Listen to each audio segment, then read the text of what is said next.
Today we're talking about when to move the camera. And this is a pertinent question for me because we're getting ready to shoot a feature-length film. And as I'm going over the script and I'm looking at the individual shots and scenes, I'm always asking myself, well, how do I get to the next shot? Is there a camera move that makes sense? Or should I just cut to the next scene? And it's kind of a painstaking process because I'm asking myself that with every single shot. Like, how do I get to the next shot from here? As I started thinking about this question of like when to move the camera, if should I even move the camera, I was thinking it was helpful to think of it as on a continuum, where on one side you've got constant movement, little editing, and the shots are connected by movement. And a recent example of that is a film that just came out called Birdman.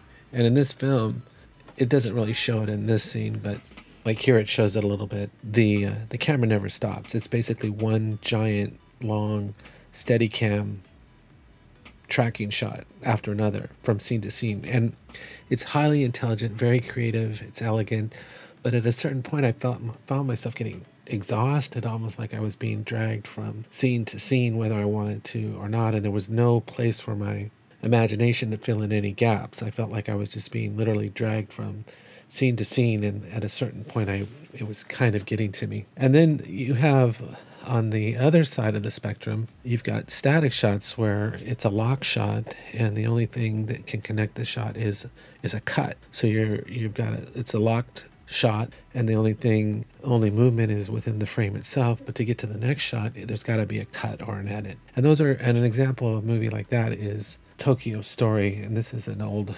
film that's been received a lot of acclaim, but it's essentially the camera's locked down on every shot, and we go from shot to shot, scene to scene by way of an edit.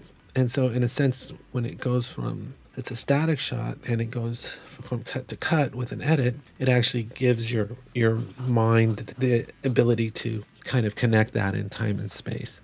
There's not necessarily any right or wrong in this. It's kind of in the middle of this. You've got like a film like Predator and someone like a director like John McTiernan, and what he says is that whenever he can, he tries to fill in the blanks and the spaces. And so he's a proponent of doing as few cuts as possible and trying to get from shot to shot with a movement that shows the physical geography of the scene. So I'd say he kind of falls in the middle between these two extremes. Predator would fall kind of in the middle. Can I say, if I had to really ask myself, when is the time to move the camera?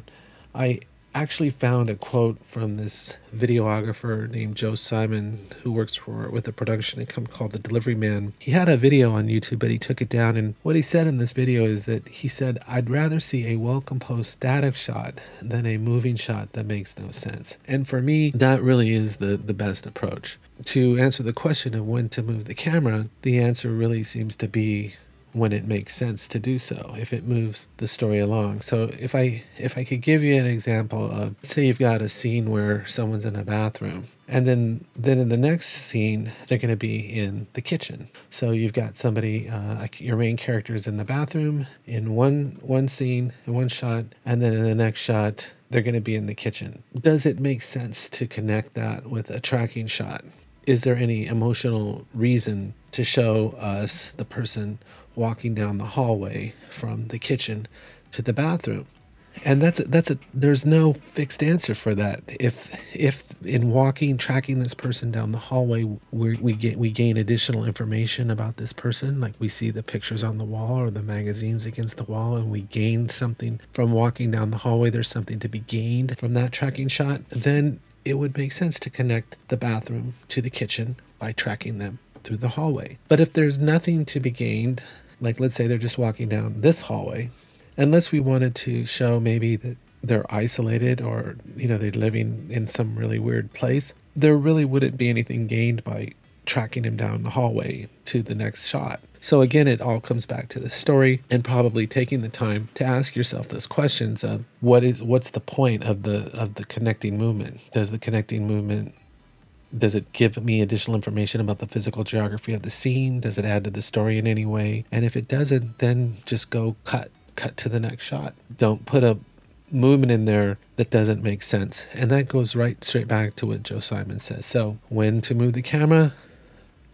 is when it makes sense and it serves the story. There's some sort of emotional reason. There's additional information to be gained. There's some value in the connecting movement. But if there is no connecting movement, value in the connecting movement, and it's just a movement to move the camera, then you should just go to the cut. And like I said, if you look at the extremes, although both of these movies have gotten critical acclaim, they probably are too far in what they are. Birdman is just a little too much, I think, with the constant movement, and Tokyo Story is probably just a little too much with the stillness. So it's somewhere probably in the middle, in moderation of moving the camera when it makes sense and cutting when it doesn't. So anyway, it's just my thoughts about when to move the camera, and I hope you found it helpful.